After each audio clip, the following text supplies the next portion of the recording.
Hello বন্ধুরা, আমার গোলাপেদি রান্নাবান্না চ্যানেলে সবাইকে স্বাগত। যে বন্ধুরা আমার চ্যানেলটি নতুন এসেছেন, অনুরোধ রইল আমার চ্যানেলটি সাবস্ক্রাইব করার জন্য। আর আমার ভিডিওটা প্রথম থেকে শেষ পর্যন্ত একটা লাইক দিয়ে দেখতে দেন, দেখুন, অনুরোধ রইল। দেখতে থাকুন আমি কীভাবে ভিডিওটা বানাচ্ছি প্রথম থেকে শেষ পর্যন্ত।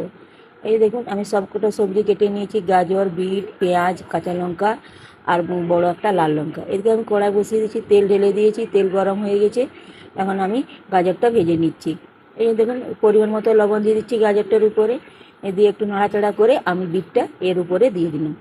বিটটা দিয়ে আবার নাড়াচাড়া করে দিয়ে আমি একটু চাপা দিয়ে 3 মিনিট এটা ভেজে নেব।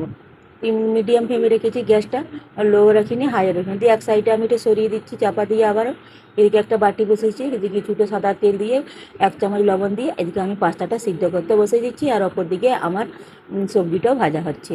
এই যে দেখুন, আমি আবার এই যে সবজিটা ভাজা হয়ে গেছে, এই যে তুলে নিচ্ছি। একটা আমি আলাদা পাত্রে তুলে নিয়েছি। আর 3টা ডিম আমি ফেটিয়ে নুন দিয়ে গুলে রেখেছিলাম। এখন আমি ডিমটা ভেজে নিচ্ছি। ডিমটা হালকা করে ভেজে নেব, খুব লাল লাল করে ভাজবো না।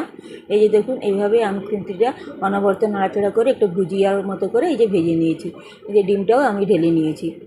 এই যে দেখুন, আমার পাস্তাটাও প্রায় সিদ্ধ হয়ে গেছে। এই যে দেখুন, আমি পাস্তাটা একটা জালি টকার উপরে ঢেলে নিয়েছি, জলটা ঝরতে দিয়ে দিয়েছি। এদিকে একটা কড়াই বসিয়ে দিয়েছি, কড়াইতে আমি পরিমাণ মতো তেল দিয়ে দিচ্ছি। আর দিয়ে পেঁয়াজটা দিয়ে দিচ্ছি। পেঁয়াজটা একটু মোটা মোটা করে কাটবেন, একটু পাতলা করে চিলের মতো কাটার দরকার নেই। আর দিয়ে দিচ্ছি এই যে পরিমাণ মতো লবণ পেঁয়াজটার উপরে। তাহলে পেঁয়াজটা কী হবে, তাড়াতাড়ি নরম হয়ে যাবে। দিয়ে এরপর আমি কাঁচা লঙ্কাটাও দিয়ে দিয়েছি। আর দিয়ে দিচ্ছি চা চামচের হাফ চামচের থেকেও একটু কম হলুদ। আর দুটো মিডিয়াম সাইজের টমেটো কুচি। টমেটোটা দিয়ে যতটা বেশি দেওয়া যায় ততই ভালো লাগে। এটা একটু টক মিষ্টি হবে পাস্তাটা, মশালা পাস্তা যেহেতু তো বানাচ্ছি আমি।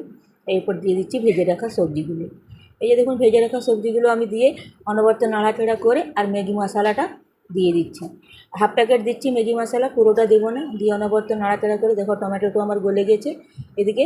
আর আমি যে পাস্তাগুলো যে সিদ্ধ করে রেখেছিলাম দিয়ে একটু মশলাটা একটু জল দিয়ে আমি পাস্তাটা দিয়ে দিলাম।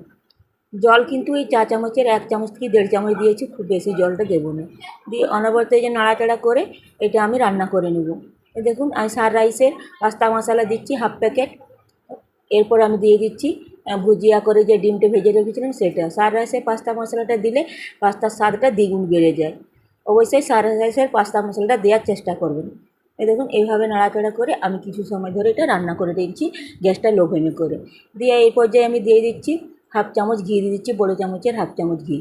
এর উপর দিয়ে দিচ্ছি আমি 2-3 চামচের মতো টমেটো সস উপর থেকে। দিয়ে এটা আবার অনবরতভাবে নাড়াচাড়া করে আমি রান্না করে নেব। এই পর্যন্ত যদি আমার রেসিপিটি আপনাদের ভালো লেগে থাকে অবশ্যই একটা লাইক কমেন্ট শেয়ার করবেন।